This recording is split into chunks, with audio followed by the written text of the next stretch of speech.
एक बालक ने मुझे प्रश्न किया, उन्होंने कहा कि मैं अच्छा करता हूँ फिर भी लोग मेरे साथ बुरा करते हैं, क्यों? तो मैंने उनको एक ही जवाब दिया, तुम पूजा पाठ करते हो? बहुत करता हूँ तभी तो लोग मेरे से वो होते हैं। मैंने कहा भैया तुम्हारे साथ कोई नहीं है, कहते तुम्हारी भूल है। बोले क्यों? भगवान कहते हैं अर्जुन धर्म क्षेत्रे कुरुक्षेत्रे समवेता योश्वः मामका पांडवस्य किम कुर्वत न संजय। अर्जुन यहाँ भेजने वाला भी मैं हूँ और बुलाने वाला भी मैं हूँ, यहाँ दुख भी मैं देता हूँ और सुख भी मैं देता हूँ। तो मैं बोला करता हूँ दुख आए तो ज्यादा रोना नहीं और सुख आए तो ज्यादा हंसना नहीं चाहिए। अर्जुन जब यहाँ कोई जब साथ नहीं देंगे तो तुम अकेले नहीं हो, याद रखना। जब दुख के बोझ तुम्हारे पास आ जाता है तो समझना अर्जुन मैं तुम्हारे साथ खड़ा हूँ, क्योंकि 100 भाई कौरव खड़े थे और 5 भाई पांडव यहाँ खड़ा था, लेकिन 100 भाई कौरव के पास मेरे गोविंद नहीं गए, मेरे गोविंद गए तो 5 भाई पांडव अर्जुन के पास गया और चलाने वाला सारथी बन गया। कहा अर्जुन मैं जाऊंगा युद्ध भूमि पर लेकिन मैं बाण नहीं चलाऊंगा, मैं अगर चलाऊंगा तो रथ चलाऊंगा लेकिन मैं बाण नहीं चलाऊंगा। अर्जुन ने कहा मुझे स्वीकार है।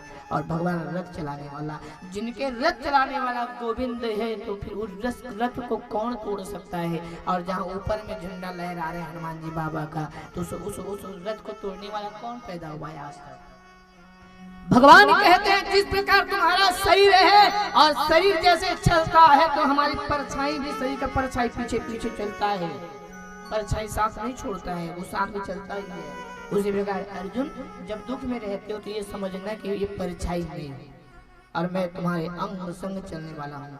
मुसीबत आता है तो मुसीबत से निकालने वाला भी तुम मैं हूँ। मैं मुसीबत देता भी हूँ निकालता भी हूँ, लेकिन घबराना नहीं।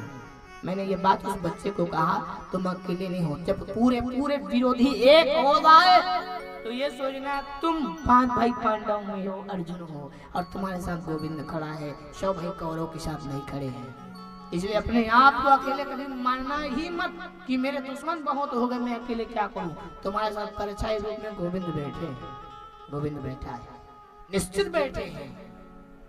मैं बात कहना चाहता हूं मेरे भाई बहन, आज जब रावण जब लघु शंका करके वहां गए तो नारायण ने उस शिवलिंग को नीचे रख दिया और नीचे जैसे रखे उस समय ओहो यहाँ हुआ क्या, रावण आके देखे तो शिवलिंग नीचे में है। बाबा ने कहे थे कि तुम जाओगे लेकिन ध्यान देना रावण ये शिवलिंग नीचे नहीं रहना चाहिए, और देखे तो शिवलिंग नीचे है।